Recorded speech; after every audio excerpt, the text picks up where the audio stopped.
This year I have 2 resolutions for my street photography, and one of them is to only shoot in black and white.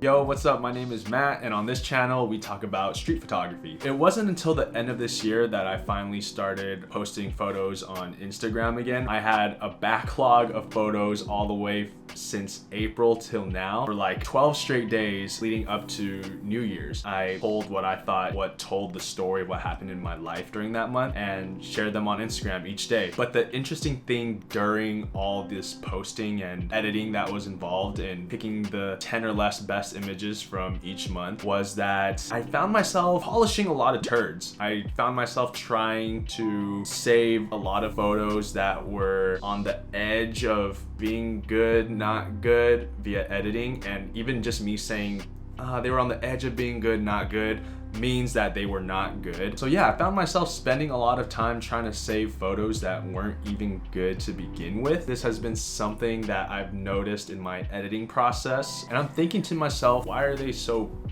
poopy?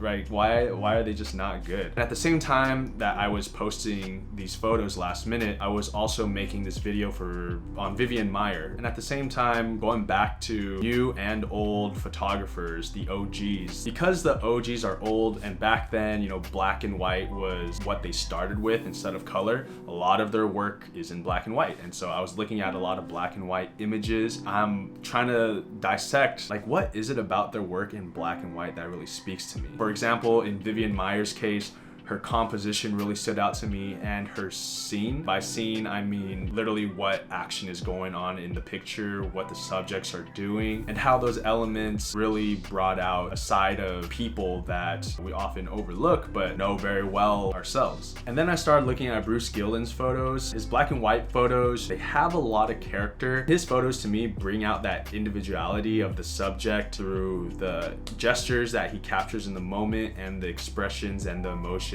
that they convey. Another photographer I started looking at again was Fan Ho. This time around, I started noticing the light in his photos much more than I did before. It's the way that the light pierces through the picture combined with the shadowy parts of the image where certain parts of buildings or people are really dark in contrast with the light. They combine to create this atmosphere that I can really feel. Another photographer I revisited was Daido Moriyama, and when I looked at his work again, I felt the same exact things that I felt the first time, and honestly like every time I look at his photos, where I feel like I'm being punched in the gut. Like I feel a visceral reaction in my stomach that I'm sure is not something I've ate. If I had to verbalize my reactions, it'd be like, oh my god, it's a dog, but it's not a dog. It's more than a dog. It's something like vicious and something like angry, raw, and like primitive. Or sometimes it's like, oh, wait, what the hell is this? Are these fishnets? Oh damn, they're fishnets, they're stockings. What? Oh, it's a woman on a bed. Her back is turned to us. She's smoking. But at the same time, it's more than that too. It carries feelings. The way the light is so blown out, the way her face is hidden, and the way she's turned to us, and the graininess of the picture. And it's all in black and white. Even though I just stated all those things that, oh, this is what's happening in the picture, I think it's the black and white that's pulling me away from being in that moment and kind of stepping out of my body. It's something like raw, something abstract. And another photographer I checked out was Ansel Adams, who's famous for his nature photography. Even though nature and landscapes aren't my favorite flavored biscuit, I was still like, damn, these landscapes are beautiful. And I usually associate landscapes with like, oh, look at the blue skies, look at the green nature. All his work was in black and white. I'm like, dang, like these are are in black and white, and I'm still amazed at how they still create a really deep picture and give me this sense of grandness and wonder of Mother Nature. But even though different people took these photos about different things, I think there's something about black and white that's doing something to me, where it's putting me in the place where the image is, like what's happening, but at the same time at a distance. I feel like I'm not there in the photo of what's happening, but more like a ghost, if that makes any sense. So I wanted to find out what these other photographers thought about black and white compared to color. Fanho says that I actually prefer black and white. It's not that I don't take color photographs, but I've realized one thing: colors do not fit well within my world. Black and white offers me a kind of distance. What kind of distance? A kind of distance from real life. I think this distance is very important. Real life is multicolored. Black and white offers a sense of detachment.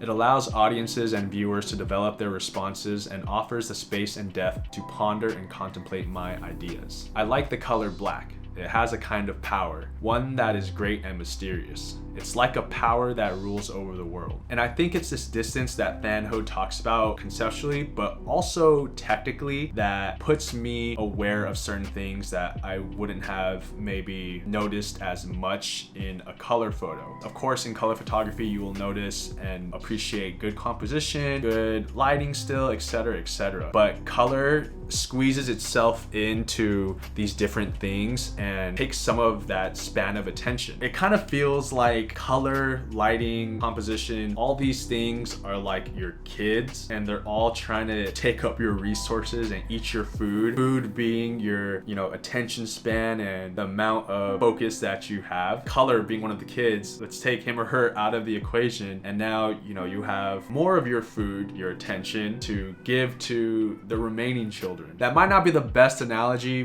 but the point is that this removal of color is making me pay more attention to other things. After looking at all this black and white work, I've decided it's time to switch over to black and white photography for the rest of this year for 3 main reasons. The first thing is that I think it's going to improve my skills in composition and lighting. There's no color to think about while I'm shooting, so it's just one less thing to worry about in the moment. So hopefully more mental space and energy is focused on composing and lighting. The second thing is that it's also going to save time on editing. There's no aspect of color to worry about during post-processing. That just means I have to get more done in camera, which also means more time spent on the act of photography, the actual action of going out and doing the thing. And the third thing is, I said that it's going to improve my skills in composition and lighting, but really what I think it's going to do is improve my awareness on those things when I go out. Having those 2 things be at the forefront of my mind and what I'm looking out for. And you might be wondering why I got this camera strapped onto my neck during the whole time during this video. I'm not shooting anything. What I am doing is I'm rocking this like a gold chain from now on,